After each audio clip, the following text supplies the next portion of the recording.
つらをどうしようとな。まずは E 級、次は D 級だ。では始めましょう。言われるまでもない。お兄さん、行きましょう。君の後に続くよ。それともまさか止めようとでも思ってんのか。お前ごときがこの俺を。この不吉な違和感は。まさかこれはそうはさじゃあここは C 級だから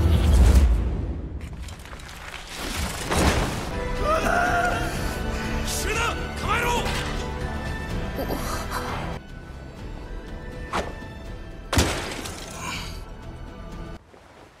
俺には何も聞かず何も要求しないこと。生きて出てくるほどの幸運を持ち合わせているだろうか。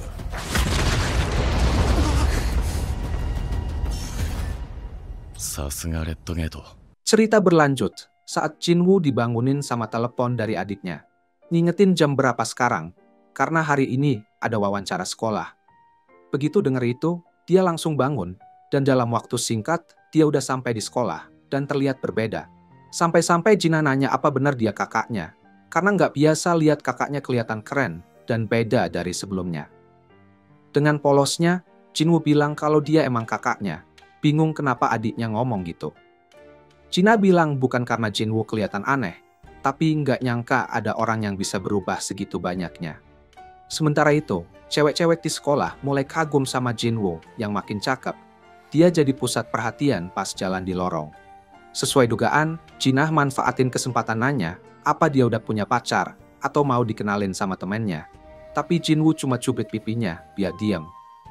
Pas udah duduk bareng gurunya buat wawancara, Bu Guru bilang kalau Jin-ah itu siswa yang baik, dan nilai-nilainya juga bagus.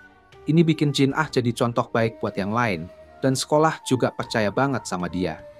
Dari hasil tes, kelihatannya dia bisa masuk ke sekolah kedokteran yang dia mau. Jadi guru nggak ngerasa perlu buat ngasih dia tekanan lebih. Seharusnya ini jadi akhir pertemuan, tapi ada satu pertanyaan yang mau dia tanya. Apakah Jinwoo mau kalau adiknya jadi pemburu suatu hari nanti? Kalau seandainya dia terbangun sebagai pemburu? Ini bikin Jinwoo kaget, tapi tanpa mikir panjang dia langsung jawab enggak. Lalu sang guru meminta bantuan kepada Jinwoo terkait pertanyaan itu. Kemudian Jinwoo ketemu sama cewek yang dibicarakan sang guru yang datang buat ngingetin dia tentang jadi pemburu. Jinwoo nunjukin foto di mana dia ada bareng Jin-ah. Jadi Song Yi ngerti kalau dia itu kakaknya Jin-ah. Setelah ngerti lebih jelas maksudnya, dia bilang ke Jinwoo kalau datang hanya untuk melarangnya berhenti. Jadi pemburu, lebih baik pulang saja. Dia sudah bertekad tidak akan masuk sekolah, apalagi berhenti jadi pemburu. Dengar omongan itu, Jinwoo ngingetin dia kalau dia cuma punya peringkat E. Jadi kehidupan yang layak itu bakal susah dicapai. Mungkin juga kamu punya uang setelah bayaran misi sebelumnya, tapi itu kasus khusus. Song Yi langsung bilang, kalau tujuannya cuma buat nasihatin, mendingan tahan omongannya. Dia juga ngeluarin fakta kalau dia juga peringkat E. Dengan sabar, Jinwoo bilang kalau dia nggak datang buat berhenti jadi pemburu. Dan tanpa basa-basi, dia minta Song Yi untuk ikut dia. Sementara itu, kita lihat kedatangan Hwan Dong-soo ke Korea Selatan. Di bandara, dia disambut sama Woo Jin-cho. Begitu ngeliat Jin-cho, Dong-soo bilang kalau dia nggak nyangka bakal ada komite penyambutan dari asosiasi. Jin-cho nanya berapa lama dia bakal tinggal. Dong-soo jawab, nggak lama, karena dia sama sekali nggak suka sama negara ini. Masih penasaran, Jin-chul nanya untuk apa dia datang ke tanah yang udah dia tinggalkan. Dong-soo minta supaya Jin-chul jangan pura-pura nggak tahu. Karena dia tahu para pengawas hanya tutup mata dan dia akan beresin urusannya saja. Mulai dengan yang peringkat E, yaitu Jinwoo. Lalu peringkat D, yaitu Jin-ho. Lalu dia nanya apa Jin-chul berani ngelawan dia, sambil berkata sampah seperti Jin-chul tidak akan berani terhadapnya. Tapi Jin-chul langsung bilang yang dia perlu tahu cuma satu. Dia mau semua tugasnya diselesaikan dengan baik. Sekarang kita lihat Choi lagi ngobrol sama Gen-hee. Choi nanya tentang semut bersayap yang bisa terbang. Tapi meskipun mereka bisa terbang, banyak yang jatuh ke laut. Mungkin mereka nggak bisa menempuh jarak panjang, setidaknya untuk saat ini. Setelah dapat info itu, Gun-hee memutuskan buat nyuruh timnya buat meneliti lebih lanjut. Karena masih terlalu dini buat menarik kesimpulan. Pas malamnya, Jin-woo sampai di portal bareng Song-yi. Dan mereka bertemu sama Sang-min dan Hyun, anggota dari Departemen Manajemen dari White Tiger Guild. Dua orang itu senang banget lihat dia, karena mereka nggak nyangka bakal dapat permintaan dari Jin-woo. Pas Song-yi datang, mereka pikir itu cewek yang mau latihan, dan Jin-woo langsung bilang iya. Lalu Han ngejelasin kalau dia datang minta bantuan di waktu yang tepat. Karena mereka baru aja ngumumin kalau bakal ada beberapa portal muncul di daerah ini. Bahkan ada satu dari peringkat C yang baru aja muncul dan terdengar menarik. Pembicaraan itu tiba-tiba terhenti ketika salah satu pemburunya lah bilang kalau mereka harus buru-buru dengan portal di depan mereka. Mereka minta maaf sama Jin-woo dan nunjukin dia kalau orang itu adalah Kim Cho, seorang pemburu peringkat A yang bertindak kayak Tang. Kali ini mereka lagi nyiapin tentara praktis buat anggota baru yang baru masuk. Dan Kim bakal mendukung tim serang sebagai pemimpin. Pada saat itu, Hyun nyebut kalau dia agak kecewa pas tahu tentang latihan ini. Dan kita bisa lihat Kim keluhan tentang jadi pengasuh dua pemburu peringkat E. Maksudnya Jin-woo dan Song-yi. Setelah itu, Sang ngumumin kalau tim diri dari 1 peringkat A, 5 peringkat P, dan 2 peringkat C. Jadi totalnya ada 8 orang. Dan dengan penambahan Jin-woo dan Song-yi, jadi total 10 orang dengan peringkat E. Dari situ, Hyun nyaranin ke Jin-woo supaya dia cuma jadi pengamat di misi ini. Karena tujuannya biar yang baru-baru bisa ikut berpartisipasi. Dan Jin-woo dengan senang hati setuju, karena itu emang niatnya. Saat semua orang masuk ke portal, dia mulai merasakan perubahan mana yang cukup agresif. Jin-woo langsung menyadari apa yang terjadi. Jadi dia segera ambil tangan Song-yi buat coba keluar. Tapi portalnya menghalangi mereka, dan dia cuma bisa bilang ke Sang supaya lapor ke tim serangan utama. Begitu mereka terpaksa terjebak di dalam portal, dia langsung ngabarin Baek Yun-ho, pemimpin dari White Tiger Guild, bahwa portal C telah berubah jadi portal merah. Baek langsung paham betapa seriusnya situasi ini, jadi dia ngusulin buat segera berangkat ke sana. Sekarang kita lihat timnya khawatir karena portal masuk itu udah nggak ada, dan mereka dikelilingi hutan salju. Kim bilang kalau itu adalah portal merah. Dan karena Song-yi nggak tahu apa itu, Jin-woo ngejelasin bahwa beda dengan portal biasa, masuk ke portal merah berarti hilang semua komunikasi dengan luar.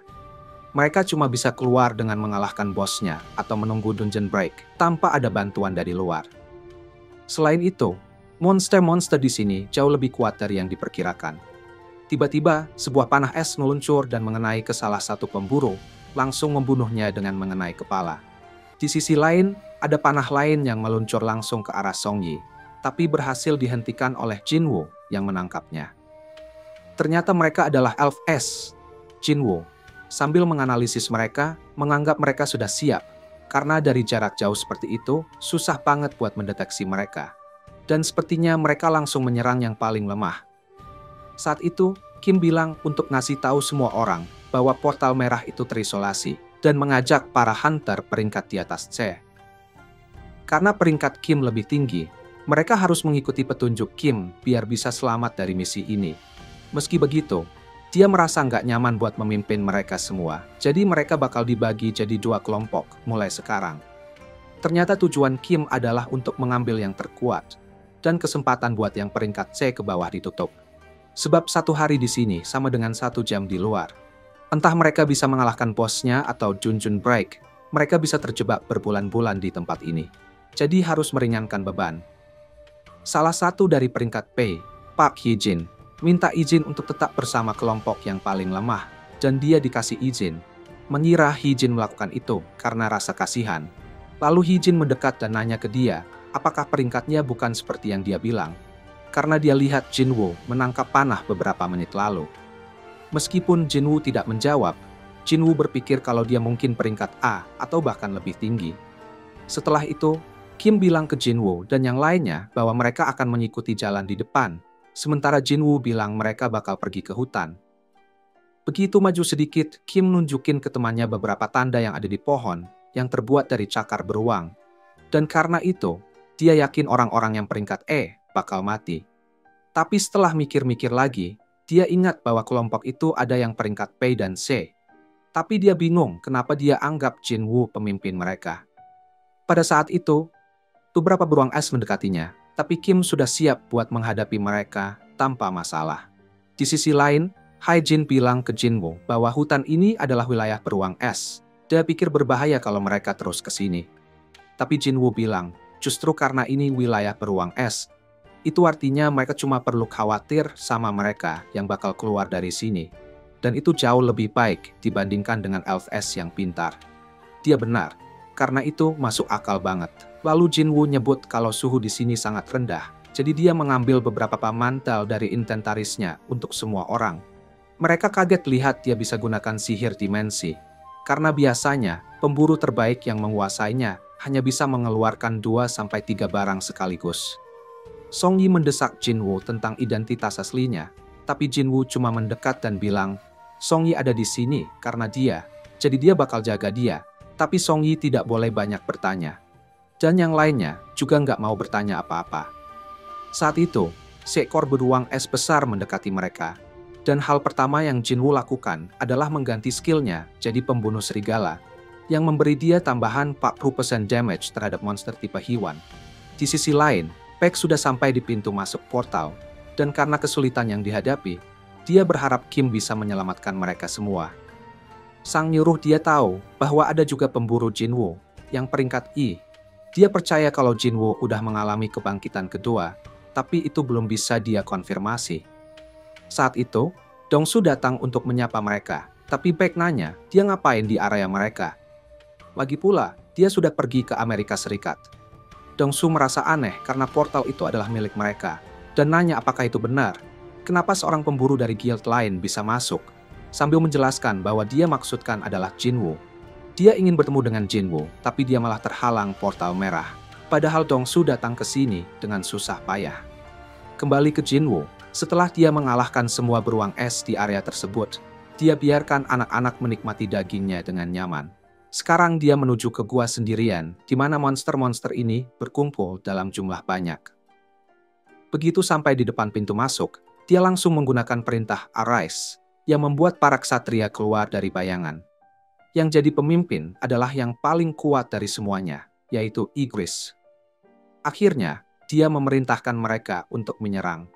Legionnya terdiri dari infanteri yang bisa regenerasi dengan cepat dan penyihir yang mampu menghadapi beruang es dengan cukup baik. Dia nggak berharap mereka sekuat itu setelah melihat kekuatan mereka.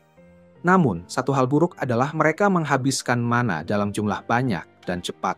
Saat itu, bos beruang es keluar dari dalam gua yang dengan mudahnya mengalahkan tentara bayangan. Beruang itu langsung mengeluarkan raungan yang menggetarkan, menciptakan gelombang ekspansif yang menghabisi semua pasukan Jinwoo, membuat Jinwoo kehabisan mana.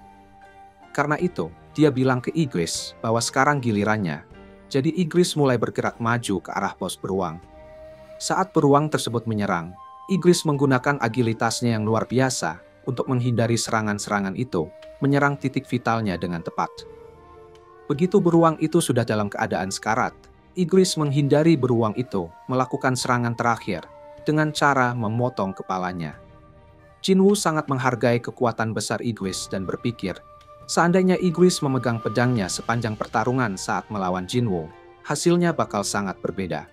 Sekarang dia tahu bahwa dengan levelnya yang sekarang, mereka sudah setara. Meskipun saat memikirkan hal itu, dia sadar kalau dia masih lebih lemah dibanding Igris, dan dia pun mengucapkan selamat atas kerja bagusnya. Sekarang kita lihat situasi Kim, yang mendapati dirinya berada di hadapan Elf S dengan timnya sudah hancur total. Dia bahkan gak percaya dengan kenyataan ini, karena dia mengira bakal jadi bagian dari Elite White Tiger. Dan meskipun dia gak mau menyerah, Kim melihat teman terakhirnya dikalahkan Elf S yang memang sangat haus darah. Saking putus asanya, dia memutuskan untuk melarikan diri dengan cepat, begitu ketakutan. Dan itu semua dilihat oleh pemimpin Elf S.